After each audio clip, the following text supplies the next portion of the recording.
Hello, folks, and welcome to something a little bit special. So, as you will no doubt have seen, Let's Talk Pride 2021 is on all our platforms now, streaming right into your ears. But we wanted to do something a little special on top of that. So this is a first for us at Bamalam Productions for Let's Talk Pride, in that we are doing a special one-to-one interview with someone equally as special. And I think, as you can see, it's time to introduce them. Please welcome Glitter. Hi, darlings. Hello. How are you doing? I'm good. Thank you so much for coming in and chatting to me today. It's marvelous. I mean, it's a pleasure to be here in my house. Yeah, I was just going to say, is it as sunny where you are? I'm bright. It is in Wigan. Oh, sunny old Wigan. And we're going to get to that. We're going to chat all about life in Wigan in a little bit. But before we do that, introduce yourself. Who is Glitter? Well, I'm an alternative drag artist from Wigan. My pronouns are they, them. I just love to bring a little bit of 80s glam, a little bit of edge, a little bit of glitter, well, a lot of glitter, just some fun and sparkles to the stage.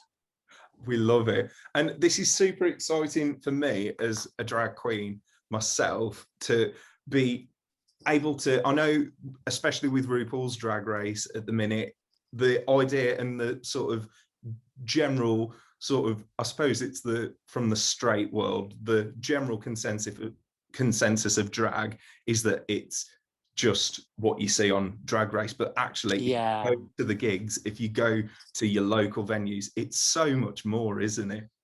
Oh yeah, definitely. You'll see all sorts in your local scene. People are just not afraid to do something different. And I think because of there's so much kind of conformative drag on RuPaul, it kind of gives people the push to be a bit different, to get noticed more. Yeah, conforming's very much the word, isn't it? And especially when we like to think of ourselves as queer people, that we're quite accepting and quite out of the box, but actually I think sometimes we can be the most conforming and type of people there are. Yeah, absolutely. Well, I'm absolutely delighted to have you here. So let's dive into this year's topic. For those who haven't listened to the pod yet, our theme for this year is acting queer and talking to people who are queer performers and what it's like to be in the industry in any form in 2021. So Glitter, I'm going to go straight in with a big question. What is it like for you as a drag performer in 2021? Well, it's been a bit of a crazy 2021 for a start, and it's only now just getting to be let out again. Hasn't it? Yeah, it's kind of I don't know, it's like your first day of school all over again, going back out there. You know, some people haven't put makeup on in over a year, or they haven't socialized or been in that social setting. So it's been crazy getting back to it in 2021. I blocked my eyebrows down for the first time in about 6 months the other day. They were peeling, they were cakey. I was like, have I lost the ability? Oh, I've not had an eyebrow in 3 years. Was that I try and save myself some time. Yeah, it kind of went from just having the little tails for a little while of my natural brow, and then eventually I was just whoop, gone. Yeah, there's definitely been a time I get a bit of a monobrow, so I kind of just shave it, and then I've been tempted sometimes to just go and get rid of them all. Yeah. I feel. Oops. Yeah. So how do you feel? For me, I struggle with anxiety sometimes, and I've definitely felt the thought of going back into a club or sort of an entertainment venue in drag, it really scares me. Do you feel anything like that? Yeah, definitely, because I think especially coming from Wigan, it's a lot smaller than most places. So if you're out and about at the moment, and then to go to a club or somewhere where there is a show and it's going to be naturally busy, it's a big shock to see so many people around you. And it does, I get that panic as well. I get where you're coming from. Yeah, it's quite intimidating. And we touched on this in the main podcast, the idea that pride can get a bit overwhelming. How do you normally celebrate pride? Are you a big believer in being part of the big sort of parade? And Yeah, absolutely. I'm always a part of the Manchester parade, and I like to celebrate the Manchester one, especially from Friday to Monday. So I think there's a lot of events going on that sees you through the full weekend, like the vigil on the Monday, the parade on the Saturday. So there's a lot of things to be a part of. yeah, definitely. Well, touching back on Wigan, obviously, for those who don't know, Bamalam Productions is a Wigan-based arts conglomerate. We both me, James, for those who don't know, and Lauren, the co-artistic directors, trained at drama school in Wigan, and we set Bamalam up after that. And Wigan actually is, you might not think of it as, but quite an artsy environment, considering it's a generic working class northern little town. But actually, there's quite a lot going on, isn't there, Glitter? Yeah, there is. You wouldn't think it. Like, there's just kind of like little hubs everywhere that kind of bring it all together as one. Yeah, definitely. And with the old courts being a massive figure in bringing back sort of live entertainment and live theatre, it's really taken a shine. What I suppose a really good question would be to say, as someone, were you born in Wigan? No, I was born in Blackpool, but I've lived in Wigan all my life. So growing up and in and around Wigan, Glitter, how did you discover yourself as a queer person? What were some of the things that inspired you to become who you are? I feel like there's always been a sense of community in Wigan. Like, I had a lot of queer friends growing up, so it was kind of like exploring that kind of side to each other as a group, and I had other people going through the same thing. And yeah, just becoming young adults, there was places that we could go, like, that weren't specifically aimed at queer people, but we found it to be like a queer space, I love if you that. get what I mean, for all of us. Yeah, tell us, because a lot of people do listen in Wigan. Where are these safe queer spaces that you found growing up? Well, it's called Pop World now, but I knew it as Reflex. I knew it as Reflex. I spent many a night in Reflex, and it was one of the safest places for me. That was like, I think that's like the tiny taste of like a Canal Street place in Wigan. Do you know people what? aren't afraid to like dance to cheesy music or and enjoy themselves properly there without people, kind of inciting trouble or anything like that. Yeah, definitely. And for those who don't know what King Street is like, basically the entirety of Wigan nightlife is on one strip. The strip, yeah. The Wigan strip.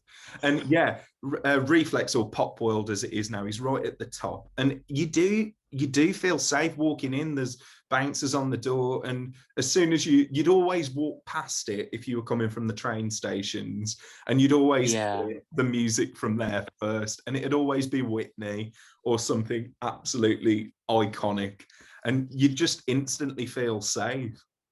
And I think as well, especially when Wigan Pride is on, that's a bar that always gets involved.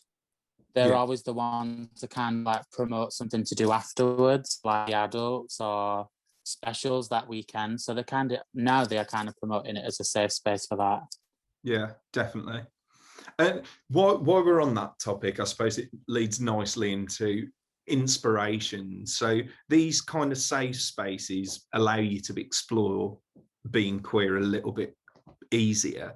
But who are the people that inspire you? Who do you look up to as a queer person? One of the Wigan figures that I've always looked up to as a queer person was Ian McKellen.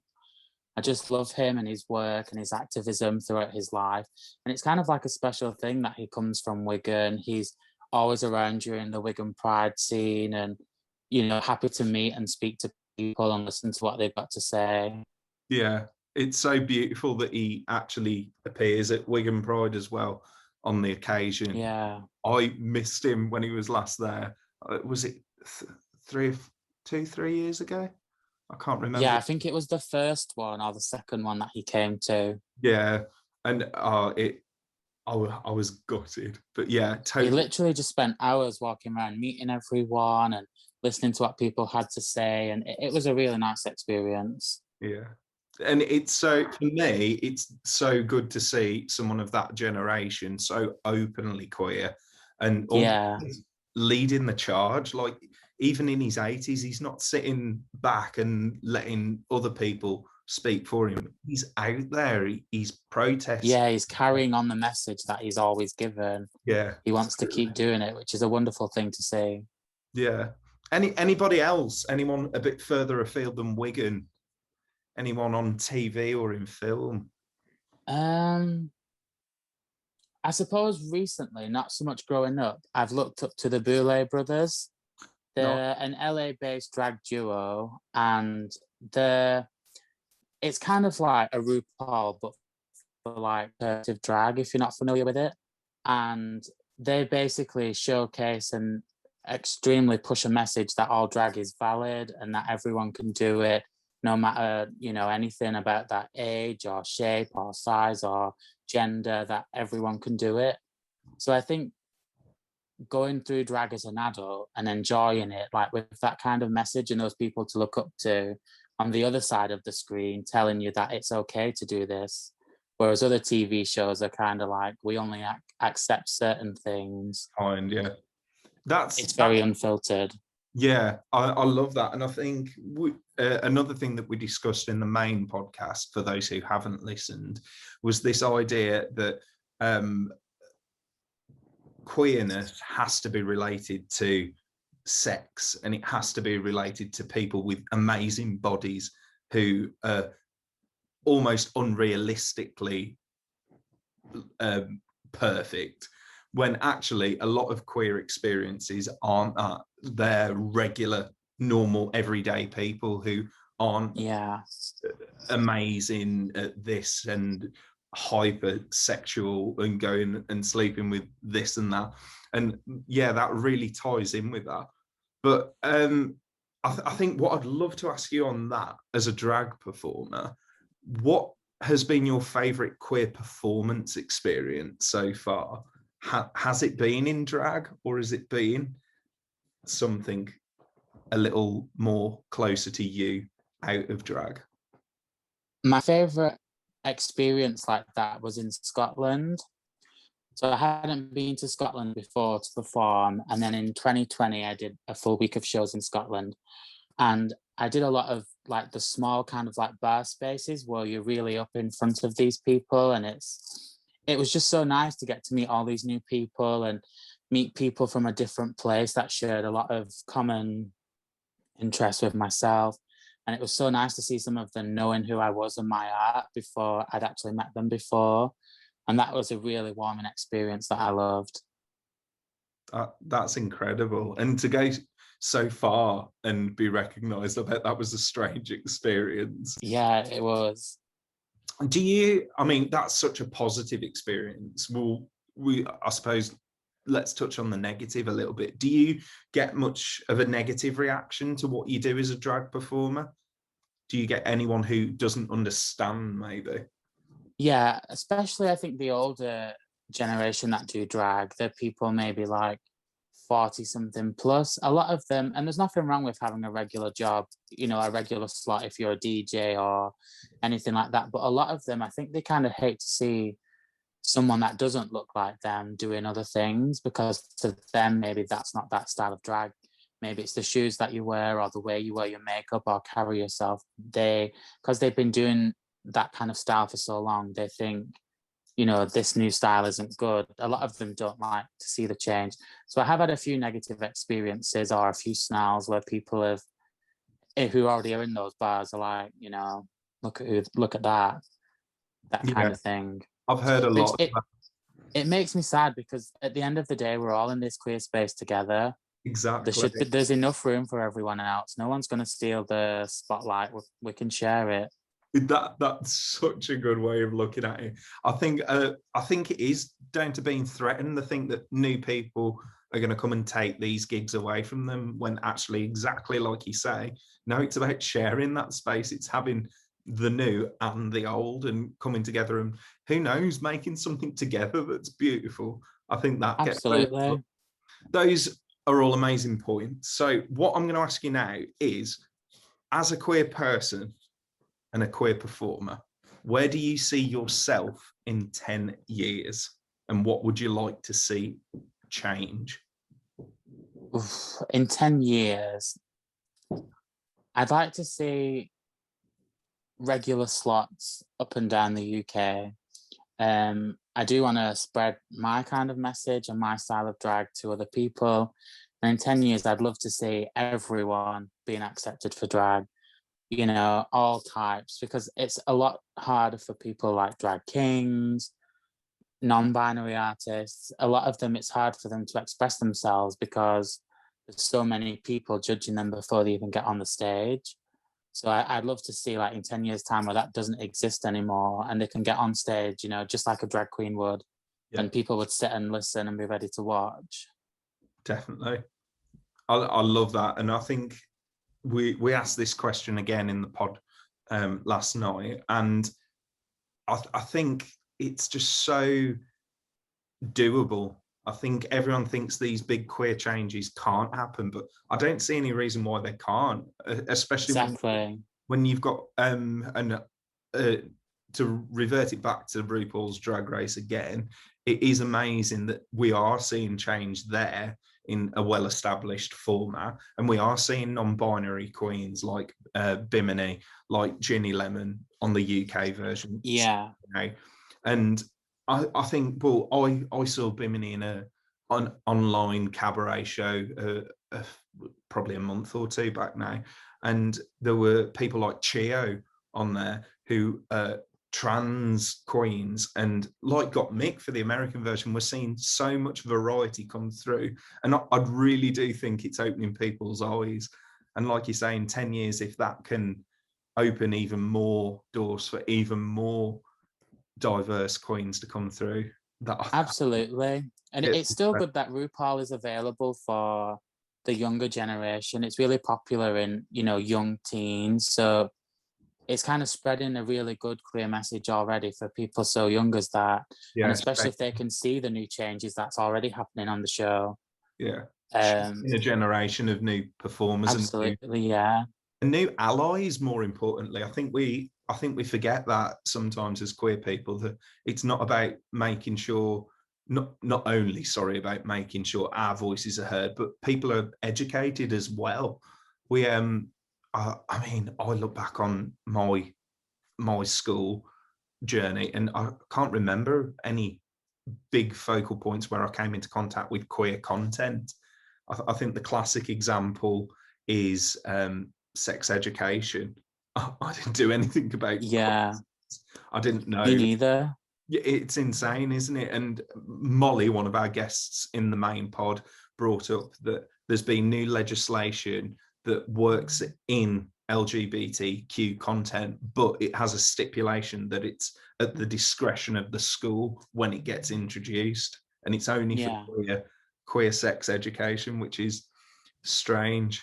But yeah, I do think in the next 10 years, though, that sort of environment will be seeing it all the time, which will be perfect, won't it? It will. It's the ideal world that we want to be living in. Yeah. And everyone's got to play the part to make this kind of change happen. Totally.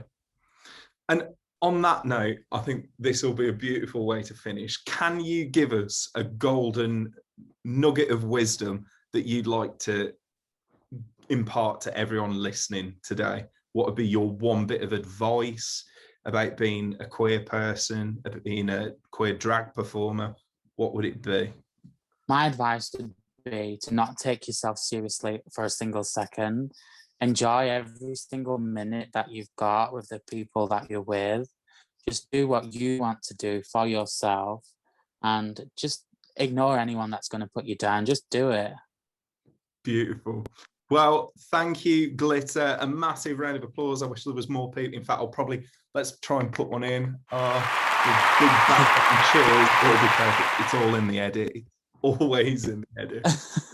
Thank you for having me. Anytime. Thank you for joining me, and thank you to those listening at home, watching at home for this special version. Don't forget to go and listen to Let's Talk Pride 2021, which is available on all platforms wherever you listen to your podcasts. And don't forget, Happy Pride Month. See you all soon. Happy Pride.